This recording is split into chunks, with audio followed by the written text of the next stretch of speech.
Hey everybody, Marshall here to share some really cool news with you. I trust at this point you've all heard about Kvik yeast. This is that Norwegian ale strain that can ferment cleanly at temperatures as high as, no joke, 100 degrees Fahrenheit, which is about 38 degrees Celsius.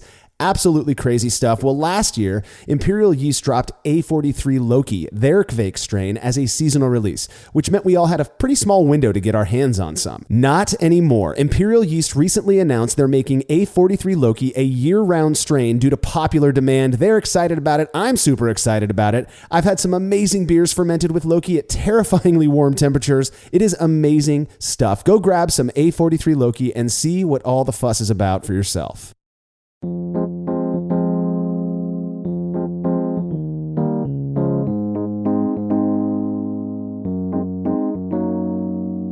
Despite living in a world where the focus is mostly on hyper-hopped hazy IPA and super sweet dessert stout, one thing I think most beer lovers can agree on is the deliciousness of a well-made German lager. Now, it's no secret that the German brewers of yore are to some degree responsible for nailing down many of the methods that we use to make beer today.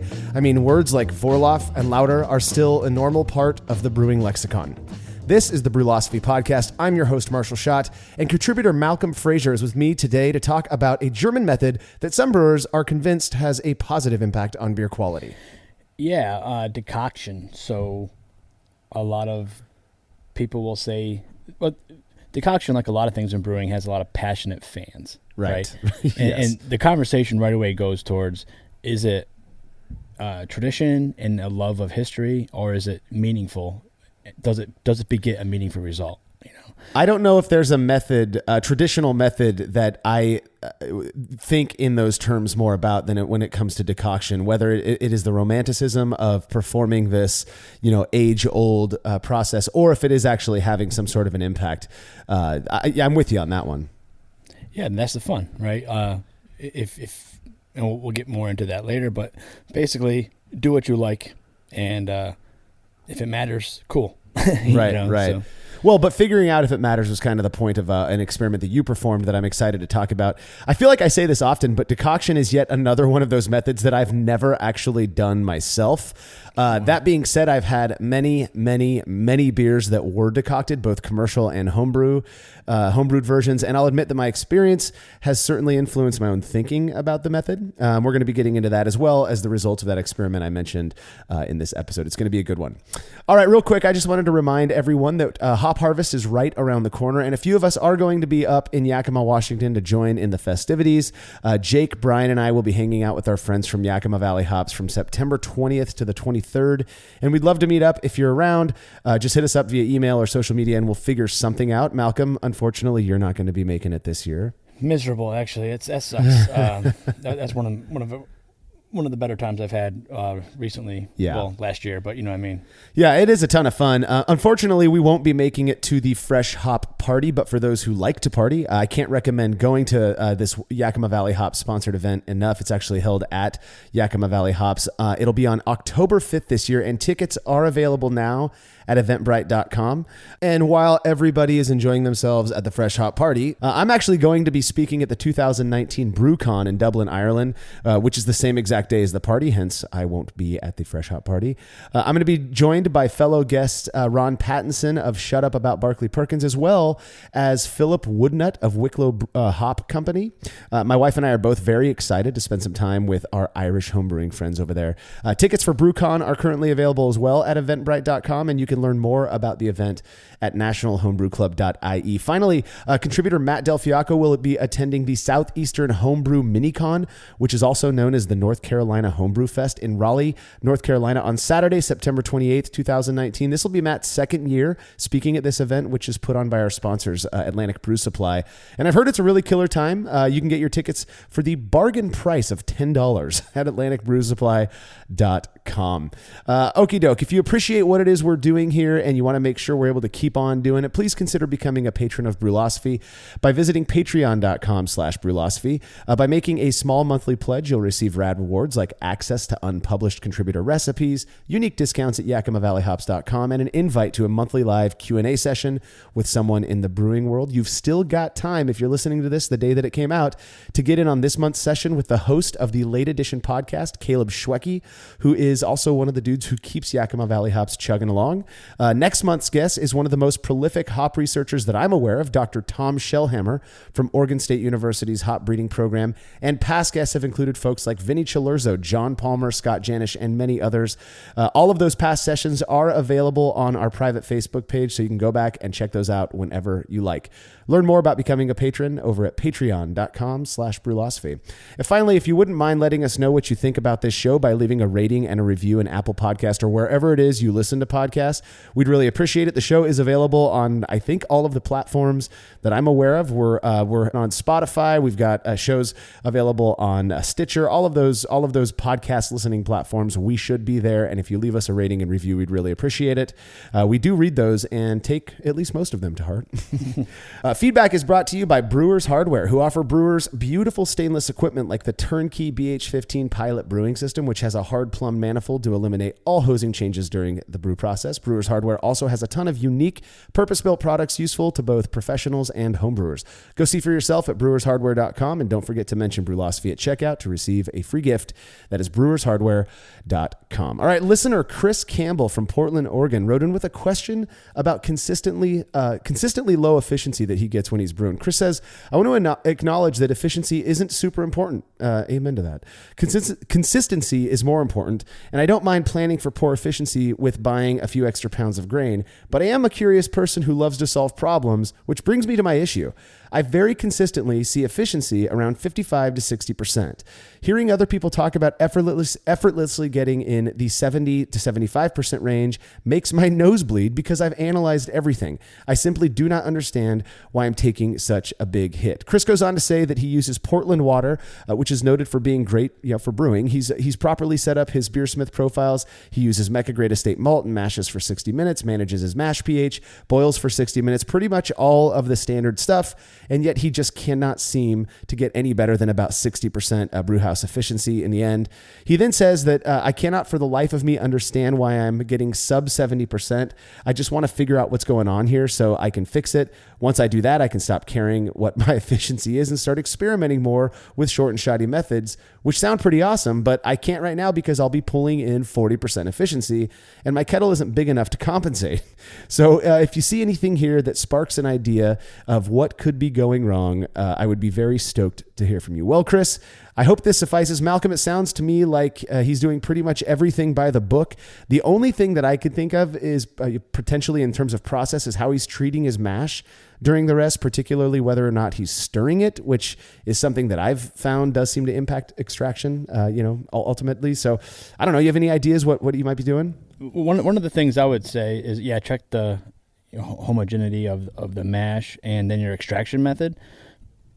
But one of the things I'll tell a lot of brewers when they're first starting out, I know he's not first starting out because he's done enough batches to figure out his efficiency. Right. But maybe just go brew with someone else, or have someone else come brew with you, because sometimes just seeing someone else's techniques or method, it kind of just turns the light bulb on for you, Yeah.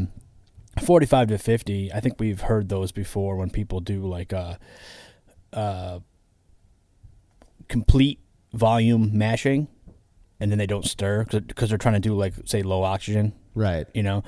So I've heard of that happening with people who don't do recirc. But he says he stirs, right? Well, he didn't say that. I'm wondering if he stirred every 15 or 20 minutes, even gently, if that might just up the extraction a bit. I don't know. Is he brewing a bag, or is he? I'm not sure what he said he does. That's what I would do. I'd go buy a brew in the bag. Yeah. Stir once or twice max. And I can't imagine he wouldn't get in the 70s. It's just math. Yeah. In the end, it's just math. So, but perhaps brewing with someone else, at the very least, because he might just go, oh, and he might just realize he's not doing something as simple as stirring, or maybe his kettle design has a lot of what they call bypass. Yeah, right, exactly. So he's not getting a lot of extraction.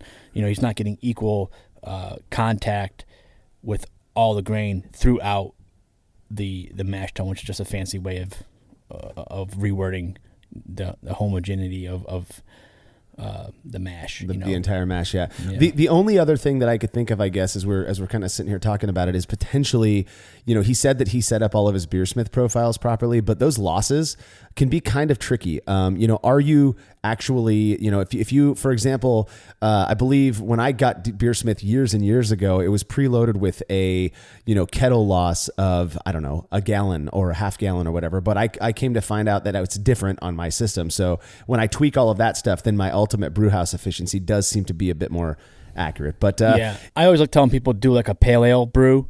It doesn't really matter because you can kind of be 30 to 50 IBUs. Right.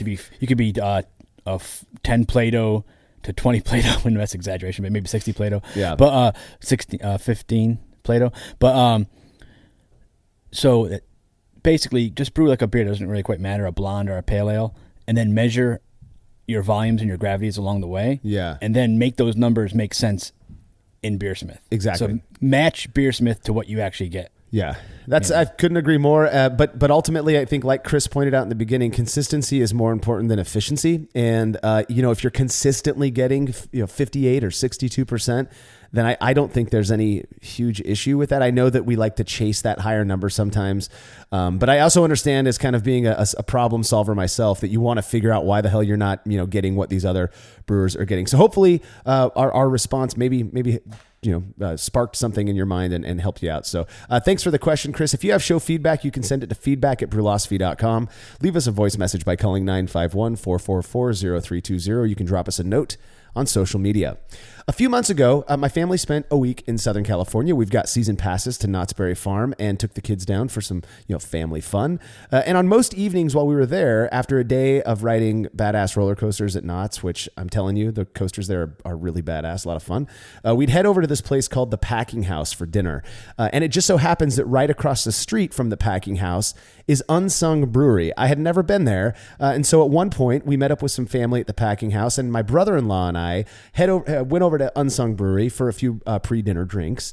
They treated us really well. Somehow they got word that somebody from Brewlosophy was going to be hanging out there, and they were really, really kind to us and sent me away with some cans. They canned their beer, sent me away with some cans, one of which was a beer that they called Dr. Goodnight, which is a bourbon barrel-aged imperial stout. 1 minute beer review with Jersey and Tim. You about ready to drink some Dr. Pepper? Yeah, it does look like Dr. Pepper. Ooh, it smells good. Ooh, I remember this, bro. I know what this is. I know what this is. This is some of that port wine. Ooh, it's barley wine. What do you think? Oh, dear God. I know what this is. I think it's a barley wine. Yeah, I think you're there. All right, then. Whew. I think it's a barley wine because it's making my face warm. Remember, because we said barley wine tastes like you take all the ingredients from a dumpster and you grind them up into, you put them in a blender. It's got to be a barley wine, bro. It's like a chocolatey coffee. I don't think I could drink it all. And it makes your stomach turn. Here we are, die young. I like it, but not as much as ones I've had before, but I know what it is. I know what this is. It would be tough to drink. If this is barley wine, please let me know. I think it's a barley wine, bro. Yeah. So I want to teach you guys a little bit of a lesson, which I know you hate, but so barley wines are very rarely this dark. A barley wine is usually more of an amber or reddish color, but there are styles of beer, such as Imperial Stout. I think it's an Imperial Stout. Check out the big brain on Tim. That's right. That was my second guess. Wait, I don't like the beer reviews where we get made to look like fools. Imperial Stout. Nobody even knows what that is. What the Imperial Stout? Dun, dun, dun, dun, dun, dun, dun, dun. Imperial Stout. I don't like it. I'm not going to finish it. It's barley wine, bro. I don't care what he says.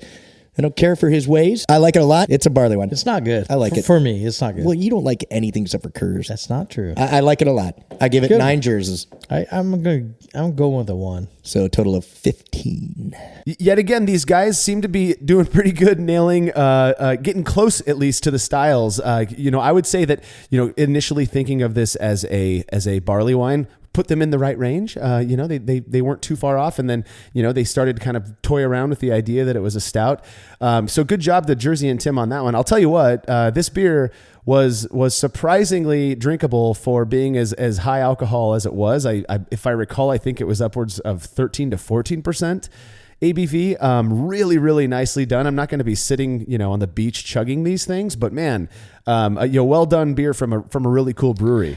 Yeah, they're getting better at describing flavors, and it's just getting to that next step of attributing the flavors to a certain style or character of beer. But that takes a long time to get get to. So it's pretty cool to watch them get better along the way. Well, and if I try to teach them, if I try to do any sort of he melts down. The pushback, yeah. So they will learn organically about good beer and how to describe it. But good job to them, and huge thanks to Unsung Brewery. We're actually going to be heading down for another Knott's Berry Farm weekend with Tim and his family here in the next month or so, and I'll be definitely stopping by Unsung to drink some of their delicious beers.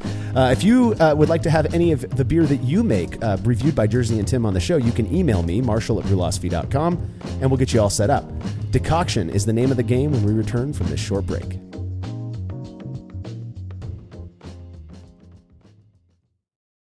So I've been hanging out with brewers and craft beer nerds for a long time now, and while we do occasionally have our differences, one thing it seems we all share is a love of learning and trying new things, as well as saving a couple of bucks. Well, right now, Craft Beer and Brewing is helping fans of Brewlosophy learn more while saving some coin by offering 20% off the price of a subscription to their awesome magazine. Chock full of brewing insights, tips, and recipes from industry experts, Craft Beer and Brewing is seriously great. I read every issue page to page myself. To get 20% off your subscription, all you have to do is sign up at beerandbrewing.com/brewlosophy. Want to brew quality craft beer at home? The Grainfather provides a brewing system with superior design, innovative features, and the latest technology, allowing you to brew professional quality craft beer at home. Mash, sparge, boil, and cool all in one unit, meaning there's less equipment to use, clean, and store. No need for burners or hot plates. Just plug it in and brew great beer. Then get the best out of your fermentation with the Grainfather conical fermenters and glycol chiller. Plus, enhance your brewing experience with the brand new free-to-use Grainfather community app. You can take your brewing tools and your recipes with you everywhere, use brewing calculators on the fly, manage your recipes, and monitor your brew session from anywhere. Use your mobile device to manage your Grainfather brew wirelessly, automate mash schedules, and multitask without removing any of the brewing hands-on fun. Grainfather products can all be found at www.grainfather.com. Plus, as a Brewlosophy podcast listener, get 10% off your order. Just use discount code Brewlosophy19 at checkout. That's BRULosophy19 to receive 10% off your order. So head to shop.grainfather.com now to get this great deal. Chilling work can be a chore, especially after a long brew day, but not with the Exchillerator Counterflow Chiller, which can chill a 5-gallon or 19-liter batch of wort in 5 minutes or less, leading to a strong cold break and clear wort in the fermenter. Brewlosophy's Matt Del Fiacco uses the Exchillerator Max and absolutely loves it. In addition to improved chilling efficiency, every Exchillerator comes with a 5-year warranty that covers the entire chiller for manufacturer defects. If you're looking to up your chilling game and a CFC is right for you, head over to Exchillerator.com today.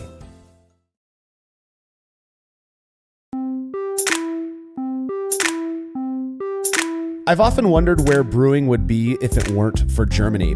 Their love of beer undoubtedly motivated their seeking of the best ways to produce it, which led to increased knowledge and understanding, as well as the development of numerous brewing methods, including decoction. So decoction was brought about to combat the inefficiencies or the lack of consistency in malting, way back, centuries ago.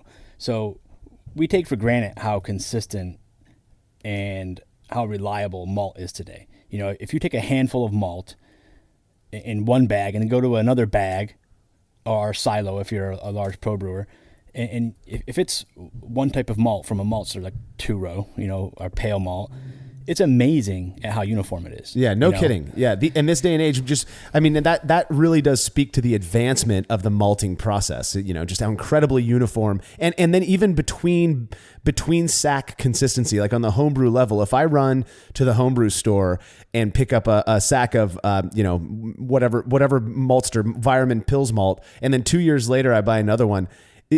Those are very, very similar, tasting and looking malts, even though, you know what I'm saying? Like even between year consistency, it's just striking how incredibly consistent maltsters can be nowadays. And you might be able to go look at like a certificate of analysis and say, oh, look at that. This is swinging around, that's swinging around. It's like, well, some of these malts are grown in different climates. Yeah. And they're planted and harvested at different times of the year, but they kind of bring it in pretty tight, Yeah. Well, that wasn't always the case. And so one of the ways that German brewers found to combat that was through decoction. And what it allowed them to do was take malt and run it through various steps, rests without really knowing what they were doing per se. You know, they didn't understand the exact chemical processes, but they knew if they took this mash at a certain temperature, we can even assume it was probably water added at whatever well temperature or whatever tank temperature they had in the brewery, added it, then took some out and boiled it, and then put it back. And if they did this some iteration of times for certain periods of time, it begot beer that they liked, right? Right. It worked for them, whatever Yeah. that means. But back in the day, it worked for them, right?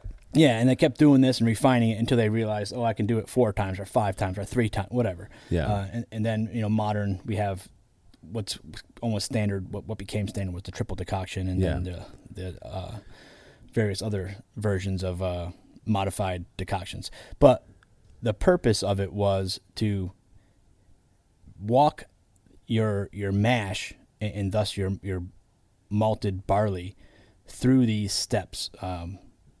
Dough in, acid rest, protein rest, beta and alpha amylase, and then to mash out to standardize the mash to make it easy to lauter. Yeah. And then over to the copper or the boil kettle.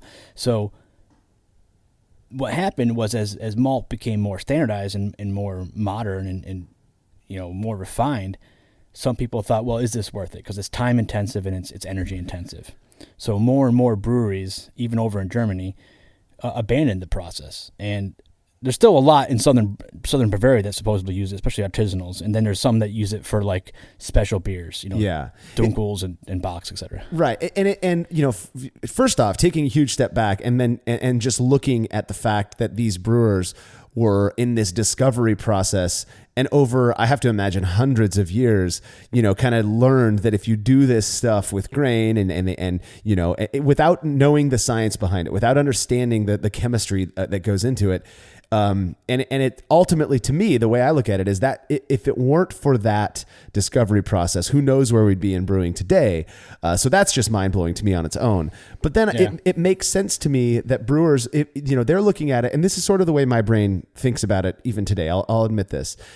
You look at decoction now, and you look at the fact that it was in order to produce a consistent product way, way, way back then, that was the resource that they discovered and that they had available to them without much other information about, malt quality, exactly what temperature, how, temperature affects the mash and whatnot. And so it makes sense to me that as we learned that stuff, that more modern brewers, as they, as we kind of progressed through the years, would look and be like, well, I guess we don't really need to do that anymore because we know that, what we were working to accomplish back then, that did the trick, but we don't really need to work that hard anymore. We have all of these other resources available to us. So that's sort of I can understand that perspective at least. But there's multiple ways to get there. And then as things were changing, it was impacting the beer, right? So with the advent of, instead of going from direct fire, they now had jacketed or heat exchange versions where you pump liquid through a coil. Right. So they had basically what we call rim systems today, or they had jacketed, through steam boilers and stuff like that. So they could start doing infusion mashing or step mashing through directly heating the mash. Yeah. But they also started modifying the malt. So you can imagine at some point someone going, hey, the beer's different. Well, of course it is. Sure. And everything in brewing, you change one thing, you change multiple things. That's and right. The whole thing down the line changes, right? Yeah. So they were having to adapt their beer to their new equipment and or new malt. Exactly. And that's exactly it, right? So you taste the beer or the drinker back hundreds of years ago tastes the beer and says, wow, well, this tastes different. Well, how do you know if that's because of a lack of a decoction or if it's because the malt is just different, right? It's been more highly modified. It was treated differently. It was kilned differently. Yeah. So, and I don't know, I think it's kind of neat to think about, how we got to where we are and why. But I can imagine at some point a traditionalist who had loved, one of their beers saying, this is not as good. Sure. It's not as good as I remember it, and I want to go back to a decoction. And then you're combating the equipment and the malt that you have. Your brewery may not have been set up for a decoction, or your malt may not only not need a decoction, it might end up making a lesser beer because of a decoction. And that would lead you to think why. So one of the things the maltster does, because malting is prepping barley for mashing and for making beer. Yeah, that's pretty much what malting is. So you malt barley. Some maltsters might break down the proteins for you. So during their mashing malting regimen, when they're steeping and raising temperatures, they're already setting up that kernel for you. Yeah. And they may be breaking down some of those proteins to make the starch more accessible for you. And they're doing that so that the proteins don't cause beer haze for you. And they're doing it for more than just you often. Unless you have, there are breweries that have malt made for them, right? That happens, especially if you're large enough. So if you're using a malt that's widely used and it's set up for not making a hazy wort, it's set up for very easy accessibility of the enzymes to the starches, they may have broken down a lot of their proteins. So here you come in and you do a traditional step and or decoction for this episode, and you further break down proteins. Well, then down the line, there's less proteins available for structure and for foam. So the beer becomes thin, insipid. Perhaps it also becomes overly attenuated because you've, mashed longer than you need to, and you're used to stopping at a certain final gravity. Yeah. So you're doing all these steps. You're breaking down proteins that don't need to be broken down. In fact, that you need to produce foam. You're wasting energy. Yeah. And you're like, wow, my beer's not as good, When I think about decoction, a couple of things come to mind. First off, like I mentioned before, are people doing it because, or the whole idea that it was sort of, I put this in air quotes, but necessary back when it was developed, when it isn't anymore, because like you said, these maltsters are actually prepping that malt for us nowadays. What a luxury, right? What a luxury for the brewers of yore to have been able to utilize this malt. Makes me wonder what they would be thinking about decoction if they had access to this malt that we have today. What are you doing? Why are you doing exactly? That's like my grandpa. Why are you slopping? Exactly. Why are you slopping around wort and boiling it here, there, and everywhere when your malt doesn't need it now? You silly man. Yeah, 80% efficiency. That is nuts. Yeah. So there's that piece of it. But the other thing that really gets me, and when I first started learning what decoction was, which just to put very simply, you are taking a portion of your mash, boiling it, and adding it back. To me, one of the other things that people talked a lot about, and we'll do a show on this in the future, is, when you lauter, you want to get the cleanest, clearest wort out of that mash into the kettle, because if you boil even one kernel of that grain, you are going to create an astringent mess, right? The interesting thing to me is then you've got all of these people who are saying, you got to keep that out of the boil kettle. But if you do it intentionally, so if you take a good portion of this mash and you boil it, you're going to avoid that stuff for some reason. To me, there was this weird kind of like conflict in my mind trying to understand how that argument can be made, because it doesn't make sense to me that you can boil parts of this mash multiple times usually, put it back all together, lauter it off, and you're not going to get an astringent beer. Yeah. So. There's a couple things going on there. One, if you're boiling at the right pH, then those tannins tend to not be as soluble, right? So assuming you're at 5.2 to 5.4 pH of your mash and decoction volume, you're probably not going to extract a whole bunch of tannins. Now, the tannin extraction reaction is determinant on both pH and temperature and time. So you are going to get some. But some people will then go on to say, so you either are or are not extracting right then. Right. I'm sure that can be tested, but it seems like you're not making an overly tannic mash, because I've tasted it. Yeah, I've never had a terribly astringent decocted beer. Put it that way. Well, go look for Chop and Brew episode on I think it's called Chopinator. I think it's a double bock. So a couple of guys from the Trash Homebrew Club in Pittsburgh, Chip came out and we did an episode. That decocted mash that we did not only doesn't taste astringent, it tasted like heaven. Yeah. But we did a long, hard boil, and it tasted almost like a sauce you want to put on meat. It was so awesome. But the point being is that let's just say you are, for the sake of argument, extracting tannins, right? Because you're boiling so long and so high. Sure. 212. But anyways, so then you come over and you put that back into your mash. Well, if your mash ends up at the right pH anyways, those tannins become less soluble again, so they're going to fall out during your lautering process and during your boil and during especially the long lager that was traditional for these beers. Right. So these tannins, provided they don't become cross-linked with yeast in our not yeast, hop polyphenols. So tannin's a polyphenol. So if they don't get cross-linked with other proteins, I should say, then they don't create a permanent haze. But you're doing other things down the line to prevent that. Yeah. So you are lagering this beer traditionally way back, for weeks or months. So those polyphenols, those tannins, could eventually drop out. Yeah. So that's one of the things. Like if you did extract tannins, then they age out. I don't think you do extract a lot of tannins because I've tasted it along the way. Or like you said, if you do, I don't think that it's enough to be so perceptible as to be undesirable. If that makes sense. They might be in there. Yeah. The other thing too is one of the things I talk about decocted beers is they have potentially they're more mouthsome or toothsome. They have more structure. Well, what do we add to wine to provide structure? Tannins. Tannins, exactly.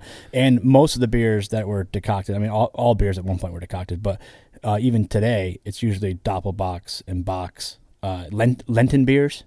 So the beers made by the monks for the fasting season. Right. They were often decocted.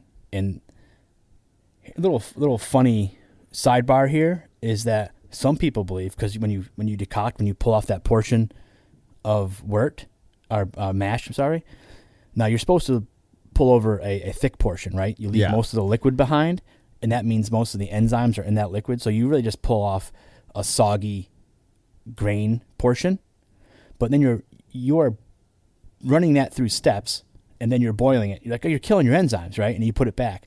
So some people believe that one of the reasons for doing a decoction, and you might have changed your techniques a little bit, was for those Lenten beers to make them so they weren't as attenuatable. Huh, that's interesting. They weren't as fermentable, so they had sweetness. So you could sustain yourself right during the fast. Yeah. So today still, Lenten beers are done with by some breweries, Schrenkerla being one of them, are made with decoctions, and they have a high finishing gravity. So So we've talked a little bit about the impact a decoction has. Now, I believe you may have mentioned there are, I think probably the most common decoction is what's called a triple decoction. That's where you at various steps you pull three separate portions of that thick mash. You boil it, you add it back, you pull a second one, you pull your third one. Still famously done by Pilsner Urquell, by the way. That's right. Yeah, I knew that. As well as Annie Johnson, who is a Pilsner Urquell fangirl,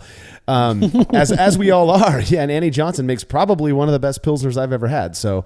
But there is, you've got the triple, the double, and the single decoction. People kind of pick and choose which one they're going to use. Let's talk a little bit about the impact of decoction. I've read, I've heard that one of the reasons people do it is also because it like you said, it can decrease attenuation, but I've heard that it can increase overall extract, that there's something about pushing the after boiling the mash and putting it back in and then gradually raising the temperature of the total mash, that it can actually increase overall extract. Well, that's kind of interesting because there's so many things going on here. Just like everything else in brewing, you change one thing, the whole line has changed, everything down the line. So one of the things you're doing is when you take that stiff mash over, so you dip I use a big strainer. I use a massive strainer, like a restaurant supply store strainer.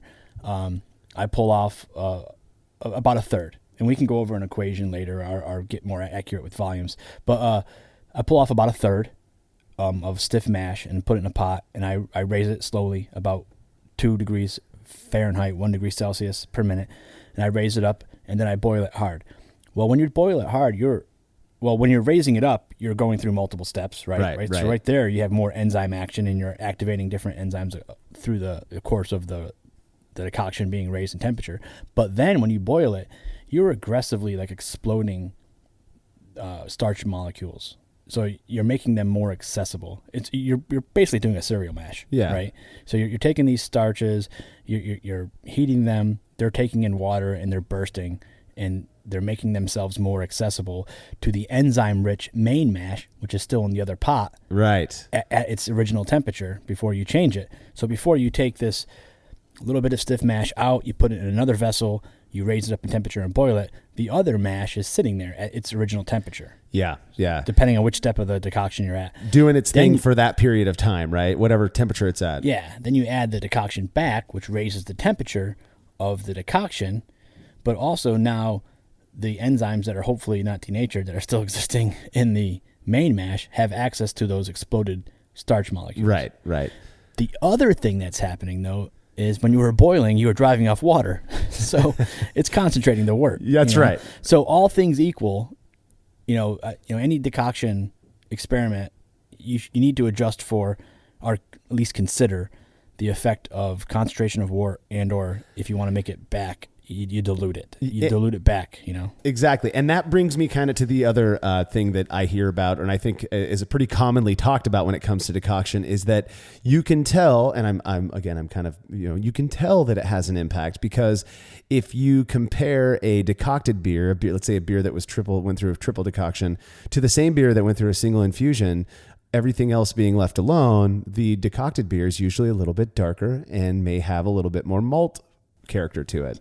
Right. And I think Chris Colby did an experiment where he decocted, I don't want to, misquote or whatever, but I think he might have done a longer boil and then diluted back. Oh, And for the color comparison? Yeah, in the color comparison. Yeah. So I did the same thing in my experiment, which we'll go into more later, but essentially after I decocted, I did a gravity adjustment to bring it back. And some people would be like, well, why'd you do that? And it's like, well, I'm looking for flavor, not just evaporation. And the experiment can be redone without doing that. But essentially, yes, it was going to taste different because I boiled off an extra, I don't remember the exact number, 5-6%. Yeah. I essentially the other portion was boiled 3 times 10-15 minutes. Exactly. An extra 45 minutes for that portion of the mash. And it makes sense that the wort is going to concentrate in that time. One of the things that I think about with this as well is so if you talk to somebody and I don't feel like doing a decoction, I'm single infusion. Well, if you want to get the character of a decoction, you should throw in some melanoidin malt. The idea being that the boiling process creates these, toasty tasting melanoidins that ultimately end up affecting the flavor of the beer. And it might, I think the Maillard reaction is much higher. Like most reactions in chemistry, they happen across a temperature extreme, and then the higher the temperature, typically they happen quicker, right? Yeah. So I think if you look at the Maillard reaction, you'll see something like 140 to 280. So 140 C, 280 F Fahrenheit. But it's happening at lower temperatures. Yeah. So yes, when you're boiling that stiff decoction that you pulled from the main mash, you theoretically are creating some melanoidin reactions, which is sugars globbing together with some amines and then linking together on top of each other, getting darker and creating these complex flavor compounds that are amazing and yummy. They exist in steak and toast and pie and crusts. Amazing, right? But are you getting enough of them at that lower temperature, 212, right, theoretically? I guess at the bottom, the interface between the pot and the grain, at the bottom could be a little bit higher, right? Potentially. Yeah. But you have evaporative cooling, so whatever. Let's just assume it's a few degrees warmer. You are getting some darkening, but it seems like most of the darkening, from my experience, is happening due to concentration. That is based on what I've seen from friends who have messed around with decoction.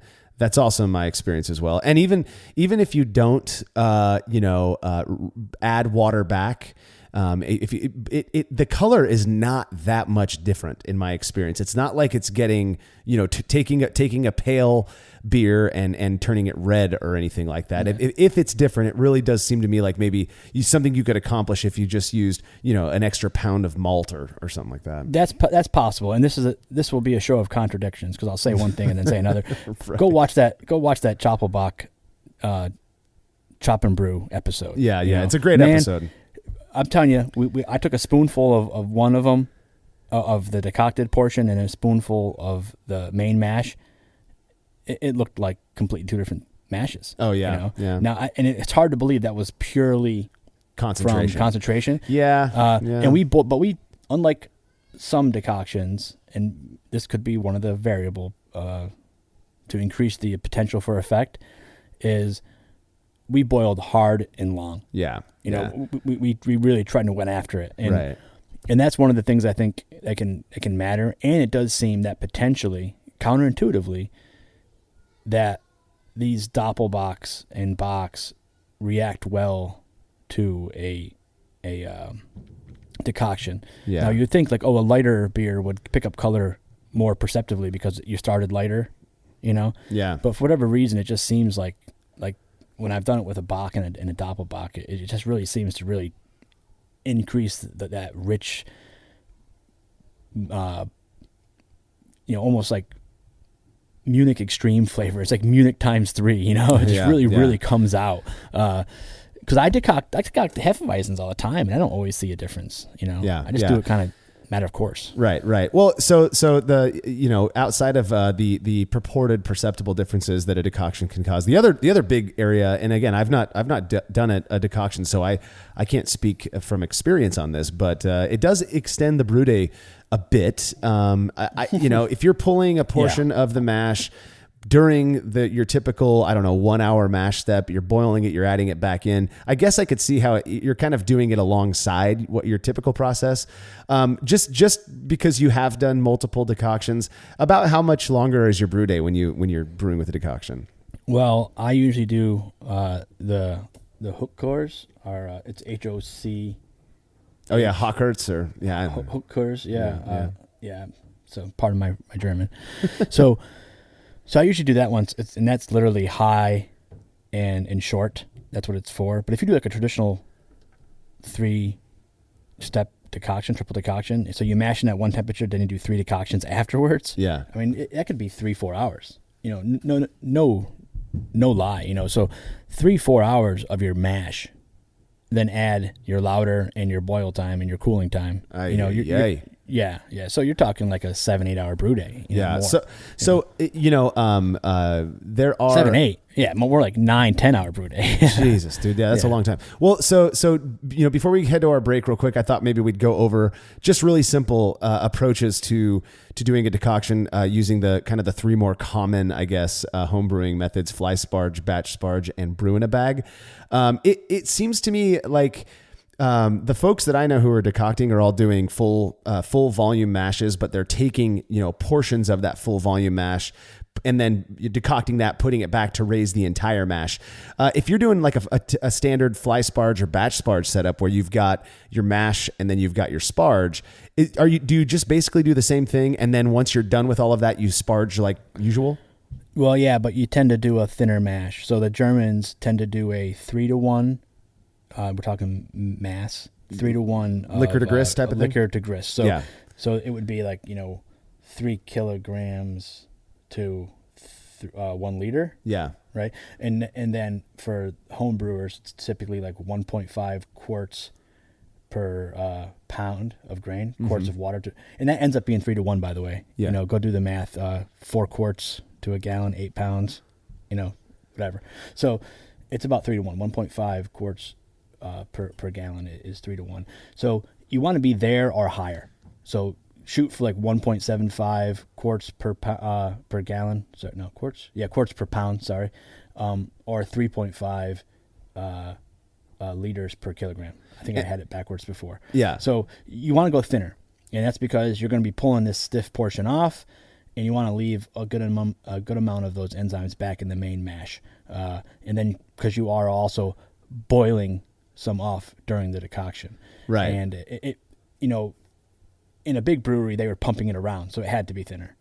So even though they were pumping a thicker portion of the mash over, it was still somewhat loose. Sure. Sure. So, but then when you sparge, this takes some experimentation at the homebrew level.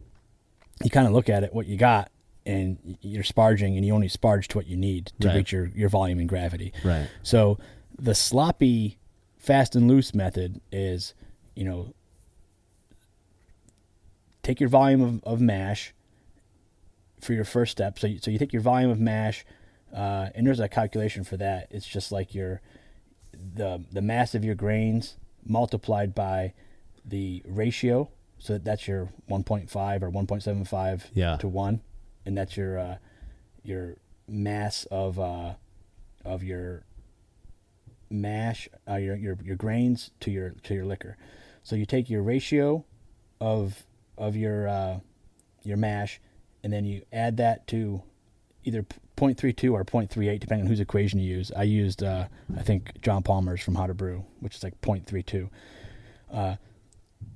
Take that, you multiply it by your mass of grain. That gives you your volume of your mash. So, for example, if you did, and then for easy numbers, I did 1.68 as my ratio. Yeah. Plus 0.32, which gives you 2. Then 2 times 10 pounds equals 20 quarts. Yeah. Yeah. So 5 gallons. So that's what your volume of your mash would be. Right. So then you take a third of that. So you mash in, you heat your temperature. So you sit there and say, I'm going to do 3 steps. So maybe your first step is a protein rest. Right. Okay. Even though not really needed for modern malts. So you do a protein rest, 122. So you take a third of that, and then you boil it, and then you add it back. And then you only add enough back to hit your next rest. So you hold back the other volume. Right. So this is like sloppy. This is like, loose math. So then you add, after you raise your temperature of your decoction and you get it boiling, you start adding it back to your main mash to hit your next step. And then you hold there. Well, once those temperatures are kind of equalized, you can either add your next decoction on top of the old stuff, or you can add it all back to the main mash and then pull a third again. Yeah. And like I said, there's no right way to do it. You can do it either way. So you keep doing that for however many steps. Or you can do the equation that Braukaiser has, which Kai Troyster, and I think even his is an iteration of John Palmer's from How to Brew. That's, you take the volume of mash, you multiply it by the ratio of the target temperature and the boiling temperature. It's volume mash times target temperature minus initial. So if you're starting at 122, which we did, and we want to raise to say 140, you would take 140 minus 122, that product, and then underneath it, you have boil minus your initial temperature. So boil is 212 minus your initial, which was 122. You take that difference, that ratio, times it by your volume of mash, and that will give you how much you need to pull. That's much more complicated than I do it anymore. I just do a third. Yeah, I will say that the headache that I have right now after listening to you talk about that is a part of the reason that I've not messed around too much with decoction. But Malcolm, you do still do it, and you did an experiment comparing a decocted beer to one that underwent a simple single infusion. Results from that experiment when we return.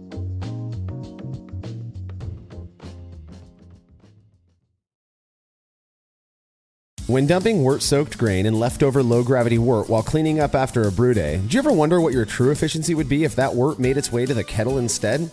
Using the brew bag, a fabric filter for all mash tuns and brewing methods, allows you to capture every last drop of wort. Not only does this increase kettle efficiency, it lowers your grain bill, which saves you money. Throwing wort in the trash is like dumping a 12-pack down the drain and just doesn't make sense. Use the brew bag and leave no wort behind. I've been using these filters for a long time and recommend them to everyone. I never have to worry about a stuck sparge, and cleanup is fast and easy.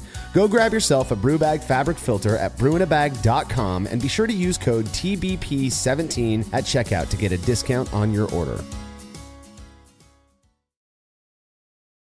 Family-owned Atlantic Brew Supply is the largest homebrew shop in the Southeast. No gimmicks, no multinational corporate overlords, and no BS. They offer exclusive malts, yeast, and more from local artisans, as well as award-winning recipe kits. They also sell professional brewing gear and cask equipment from sister companies ABS Commercial and Cask Supply. Most ingredients are available by the ounce, plus Atlantic Brew Supply has an on-site calculator to help you craft your best brew. Orders are processed same day, and 2-day shipping is guaranteed for East Coast customers. Get 15% off your first order using promo code BREWPOD. That's BRUPOD at AtlanticBrewSupply.com. After a long brew day, the last thing I want to do is waste more time chilling wort. I've tried so many different options, and ultimately I settled on the super efficient immersion chillers made by Jaded Brewing. With the King Cobra and Hydra, I'm able to chill my entire batch of wort, from boiling to just a few degrees above groundwater temperature, in as little as 6 minutes. If an immersion chiller is right for your brewery, then do yourself a favor and check out all of the rad options Jaded Brewing has to offer at jadedbrewing.com. And be sure to let them know Brewlosophy sent you.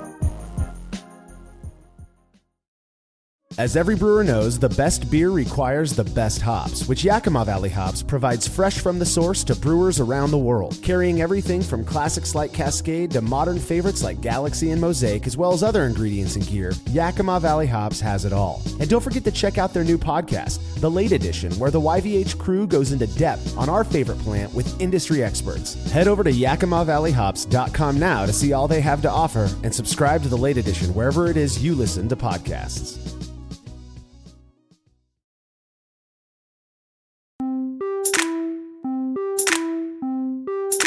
For brewers who enjoy the beer-making process but aren't terribly interested in overcomplicating things, the thought of performing a decoction can be pretty off-putting, especially if the added time and effort it takes doesn't lead to noticeably good results. And this is why you, Malcolm, tested it out for yourself. Yeah, I am a fan of decoction because I think it's because of the history. So I wanted to test my own bias. And hey, I got some flack for not doing a Doppelbock or Bock, but I tried a Pilsner for the very reason that we often get flack for, is that we tried too complex of a beer. Yeah. So it's always hilarious, Yeah. If you do a Pilsner, it should have been a New England IPA or a triple, Russian Imperial or something, something like that. Yeah. But we did a German Pils. I opted for a triple decoction, and I ended up doing like a modified Hochkurz because I didn't want to do it as long of boils. So I kind of came in at 133, slightly above, at the high end of protein rest, instead of going at 122. And you were doing a batch sparge, or is this full volume or batch sparge on this guy? It was a batch sparge, but yeah. So I had a sparge step after the initial, after the decoction steps. So yes. Yeah. And the grist looked like it was a pretty simple grist, right? Like I've got 92% Pils malt, 5% Carahel, and then you sprinkled in some acid malt. That's it. Yeah. Simple as hell. Yeah. Could have probably even avoided the Carahel, but whatever. Yeah. You had it on hand. Yeah. So I did 4 steps, but 3 decoctions. So I mash in at 133, our 56C, and then I pulled, an appropriate portion of a stiff mash, raised it up through to 148, actually to 150, and then I boiled it. Okay, that's interesting to me. So you took that stiff portion of the mash and then gently raised it to about 148F, which is 64C, and then brought it up to a boil from there.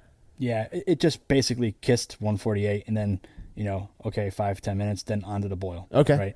So then I boiled it, and then I forget how long, 10 minutes, I think. Yeah, 15 minutes, I think. Yeah. And then added it back. And the aim of that was to bring the body of the main mash up to 148, which is 62C, I think? 64C, yeah. 64C, thank you. Yep.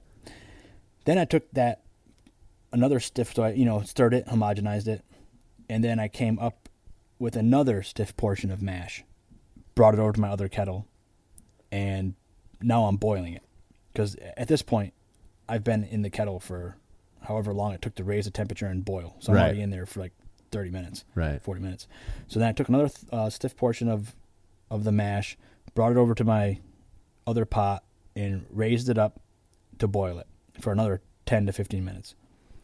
Added it back to the main mash to hit a temperature of 158 Fahrenheit or 70C. Brought another stiff portion of mash out, about a third, and brought it over and boiled it. And, I as I talked about in the previous segment, you don't always have to add the entire portion of the decoction back. And then if you take notes, then next time you can be a little more accurate. Right. You can use the equation that I bored everyone with, to figure out your volumes a little closer. All it is the delta in temperature times the mash. Yeah. And then you can either do it that way, or you can do what I say is, add a buffer, add 10, 20, 30% extra, and then only add the decocted boiled portion back to the mash as much as you need to hit your next temperature rest. Yeah. Right? So then I did another one, well, that was the third one, to reach 171 for a mash out at 77C. So that was 3 decoctions, mashing at 133, up to 148, up to 158, up to 171. And then so you've done your triple decoction. You've got it all done. Do you let the mash sit for a bit at that mash out temp, or do you just start loudering right away? I let it sit for a couple minutes at every step. So I think the 148, I just let it, sit there for, and I have to look at my notes, but it's probably like 15, 20 minutes, 30 minutes. Right. While you were raising the temperature of that first decoction. That makes sense. I mean, it's just sitting at 148. When I do a mash out, I just kind of get the whole body of the mash to my mash out temperature. Maybe 5-10 minutes. I don't sit there forever. Yeah. 10 minutes probably usually. Right. You're kind of just denaturing those enzymes or kind of, that's kind of the whole point anyways, right? Standardization of the mash. Because every time you do a beer, if you do a mash out, supposedly you're locking in the fermentability profile. I'm not sure how true that is, but that's what you're doing, and you're also making the mash thinner by getting it warmer so that it flows better during lauter. Sure. So then you did that triple decoction batch. It took you 3 days, something like that. And then next to it, I'm still doing it. Yeah, you're still working on it. But next to that, you did a very simple single infusion mash where you held it for an hour at 148 degrees Fahrenheit, which again I believe is 64C. And then some interesting observable differences between the two. You did take some pH readings along the way during the mash.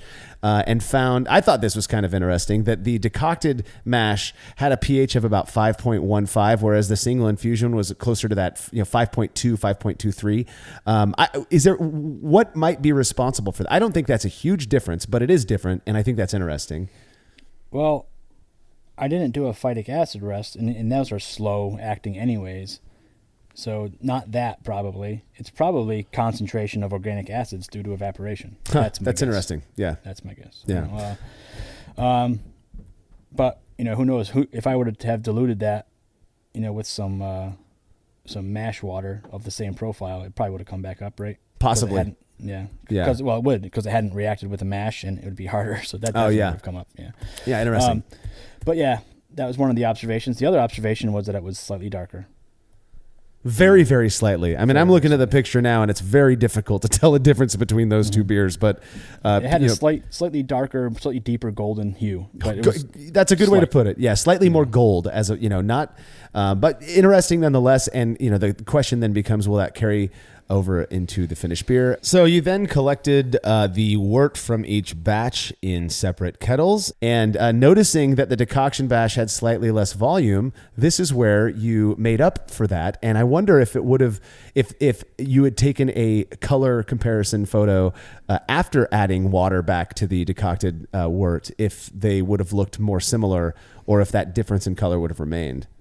Yeah, that's a failing on my part. I think I just made a mention in the article, like, they're the same after that. Yeah. Take my word for it. Wink, wink. No, I'm pretty sure they were, because when you look at the beers after going through the rest of the process, fermentation and then kegging, they were identical. Yeah. Now here's the deal. There are going to be people out there who are wondering, why the hell did you add water back? The concentration is a function of the decoction, and even if that is what's responsible, what we were looking for was, to what extent does the decoction process, not concentration, but does the decoction process, the boiling, those 3 steps of boiling the mash, does that impact flavor development in the beer? And that is why we made the decision as a crew to add enough water, same water profile, back to the decocted wort to match the volume of the single infusion mash wort. I thought it was the better idea. It would be interesting, I think, as a follow-up to see if there are differences,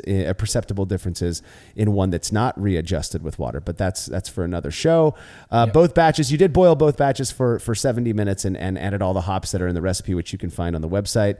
And ultimately, the OGs of the decocted and the single infusion beers were slightly different. I'm seeing that the decoction batch came in around 1052, and the single infusion came in around 1050. Not a huge difference, but No, I was surprised by that because, the whole, I thought I would have extracted more sugar. I would have exploded those starch granules, made them more accessible to enzymes. So I thought I would have got more efficiency from the triple decoction, but that wasn't the case.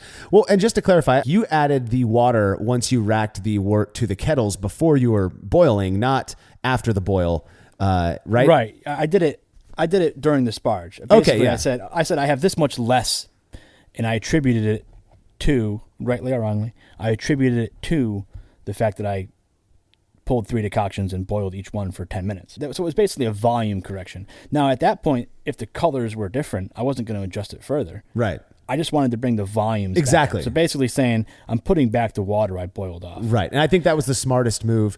You did, once the boils were complete, the 70-minute boil for each one, you checked those. I don't know if the OG difference, it seems to me like it can be chalked up to the fact that one was decocted 3 times and the other wasn't, but still a 2 specific gravity point difference doesn't really, what's that, half a degree Plato, something like that. Yeah, that could be noise because I've done batches back to back and gotten yeah and got 1 or 2 gravity points difference. Yeah, So yeah. that's just the nature of the beast. Right, exactly. Nothing. I'm not hanging my head up on that one too much. But both worts were chilled to 48 degrees Fahrenheit, which is 9 degrees C, before you pitched the same amount of WLP 833 German Bach yeast slurry. That I believe you got that from a pro brewing friend at the time, and so you just Helicon, yeah, that's right, yeah. Went over and got it from Andy Weigel. Yeah, good guy. And you had 2 pitches, or you had one very large pitch of this very fresh, ready to go yeast. So you didn't make a starter or anything. You pitched the same amount into each batch, let them ferment at 50 degrees Fahrenheit, 10 degrees C, until they were within about 1 degree Plato of the expected FG, at which point it sounds like you raised the temp to about 54 Fahrenheit or 12 C, and then held them at that temperature until you reached final gravity, which I think was about 10, 12 days, something like that. Yeah, I think it took 11 days to ferment out. Yeah. So that was pretty good. Good. That's a healthy fermentation at that low gravity beer. Yeah, I mean, you pitched a lot of yeast. The pictures show that. Both beers ended up finishing at the same 1010 FG. Not terribly surprising, but it does sort of indicate, I guess, slightly more attenuation in the decocted batch. Yeah, I think there was like a half a gravity point different or something like that. It was, which is noise again, or change the angle of your head when you're looking at the my finishing hydrometer. So yeah, it does seem like if they reached the same spot but one started higher, obviously that one would have slightly more attenuation. But sure. Yeah. Well, you were going with a very kind of traditional lager approach on this one. So you dumped the trub. You're using those SS Chronicles, easy enough to do, and then reduce the temperature to 40 F or 4C and let it lager for 12 days before you kegged these beers up. The beer spent a week on gas, at which point you carbonated them. Or they were carbonating over that time, and by just about a week, these beers were crystal clear, absolutely beautiful. If you take a look at those pictures, to my eyes, they looked identical. There did not seem to be any difference in color in the pictures of those finished beers that you sent me. Yeah, when they were finished, ready for sampling or for the panel to taste, they came back together, but for a little while, it seemed like the decocted beer was slightly clearer. So it was clearer faster. Okay. So within that kind of about a week or so, while you were taking samples, the decocted ones seemed to clear up a little bit faster, but both ended up getting really clear in the end, right? I mean, Yep. And correct me if I'm wrong, you did not find these ones with biofine or gelatin or anything like that. No, because they were lagered, so they seemed to just drop out nice. Yeah. It took about a week or however long it was, 11 days or whatever it was, but yeah. This now when it comes to the data on this one, you did something kind of fun, and you collected 2 different sets of data. One where the participants, per our usual approach, were completely blind to everything. But then you collected another set where the participants were informed of the nature of the experiment. I thought this was really exciting. Before we get into that, tell us a little bit about how you were able, what were your impressions of these beers? Were you able to tell them apart? When I was sampling them early, I thought, okay, there's really no way anyone's gonna be able to tell the difference between these, because I was unable to tell at first. But I think they were younger, so there was less of the lagering had occurred, the less of the melding, the less of the clarifying of yeast and tannins and polyphenols, I should say, hot particles. So there was more, potentially more noise in the beer. Sure. And then as they started lagering and they got conditioned and carbonated, I think the carbonation helps push things to your nose, of course, right? Sure. Yeah. And then that noise in the beer, I think, settled out. And then what I detected was more maltiness. Who knows, right? Was it drastic? I mean, I remember talking to you about this, and you, if I recall correctly, you were saying that you were just hyper focused and really, really trying to hone in on differences, and you were able to pretty consistently pick out the odd beer. But the weird thing was, like, when I remember tasting them a day or two, this is like, memory now, so take it for what it's worth. But I remember tasting a couple days before I gave them to panelists, and I was thinking, like, wow, these are really hard to tell the difference on these. Yeah. But of course, I know there's a difference. Yeah. And I know what it is. So I'm looking for a specific character. And then because I had these beers over the course of a week or so while they're conditioning, you start to realize that, okay, this one's a little more this, or this one's a little more that. And it almost tasted like someone had added, a little more caramel hell. Yeah. It tasted like it had maybe a pound or two of more malt. It just tasted more intensely sweet, malty sweet. And let's say the funny thing is once I got that little difference, I could pick it out every single time. That's so interesting. So yeah. I can't even say it was definitely because of it was maltiness. The nature of our experiments, being in a garage or whatever, sometimes these beers are just a little bit different. Sure. And I knew what that little difference was, so it was easier for me. So this is where we throw people for a loop then, because the first set of data that you collected was from, typically blind participants who had no idea what was going on. You served the beers to 33 of them, which would require 17 to identify the unique sample in order for us to say that they were significantly different. Only 15 got it. That's 45%. And so, okay. So we're thinking, just kind of like you said, well, if your awareness of these beers made them taste different to you, at least that's what you're kind of blaming it on. And I tend to agree with you. So you got another set of 22 participants. You completely told them everything about this, the beers, what the experiment was about, let them know what decoction is intended to do to beers. We set them up and primed them to get these beers right. And in that one, you would need 12 people to identify the odd beer out in order for us to say it was significant. And only 8 did, which is even less of a percentage, 36% than the blind participants did. So, you look at that and you're kind of going, God, man, Malcolm's either a super taster, which, hey, no, probably kudos not. to you. Well, I don't know, man. You've been doing this for a while. Or the decoction just really didn't seem to have that big of an impact.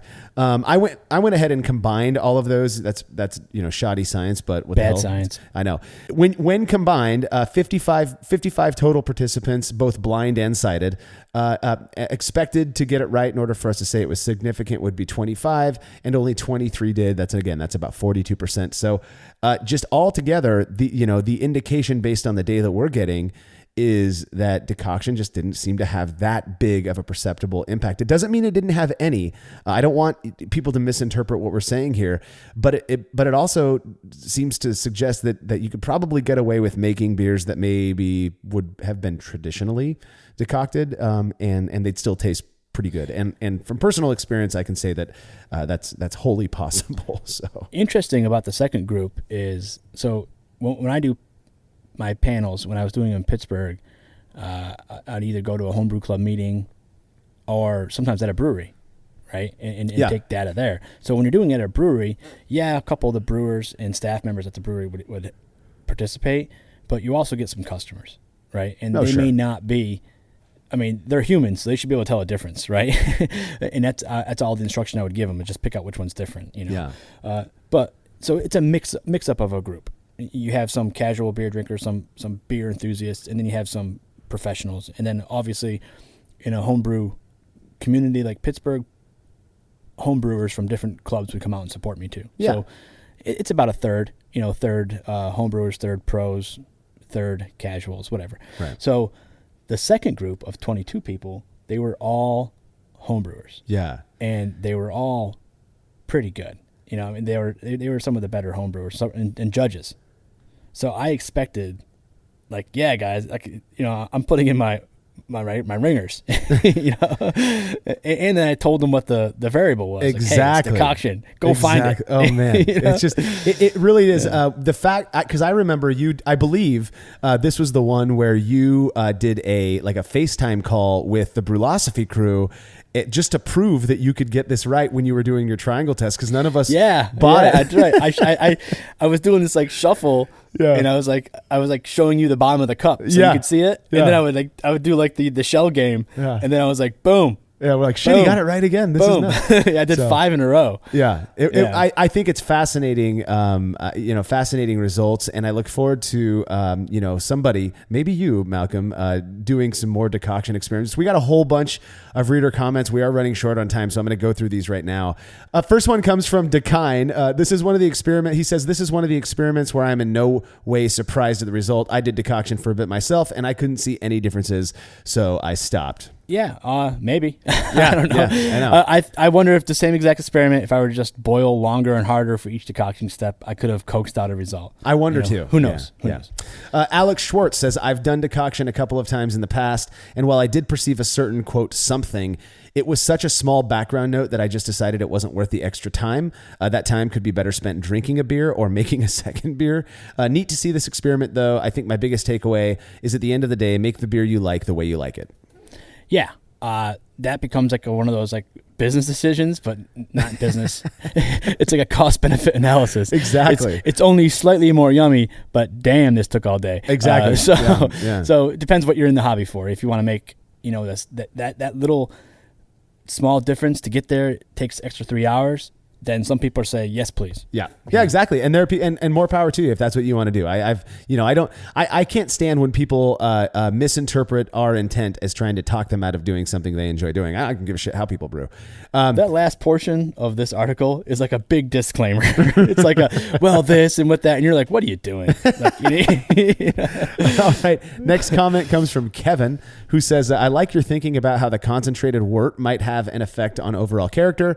This brings up another question for me. Would boiling a portion of first runnings have the same effect as decocting? I've done this with beers to add more dextrin and sweetness. Isn't that what a decoction mash is set to achieve? Yeah, and some brewers do it. Some people I know in Pittsburgh do it. And I work at Fatheads now. And Matt and Chris, the brewmaster and director of ops there, who have, and Chris is German trained. He worked at Gordon Biersch. They went and visited some small artisanal breweries over in southern Bavaria, and one or two of the guys had brought over a portion of first runnings and boiled it hard. They were amazed, and they said, and he attributes it to one of the characters of his beer. Huh. And it sounds like it could be true. I mean, you're concentrating that wort. You might be getting more Maillard and potentially, and this would be controversial, some caramelization, because he's bringing it over, a small concentrated first wort and boiling it hard. So, it's worth trying. Totally. It's the technique. Yeah, makes sense to me.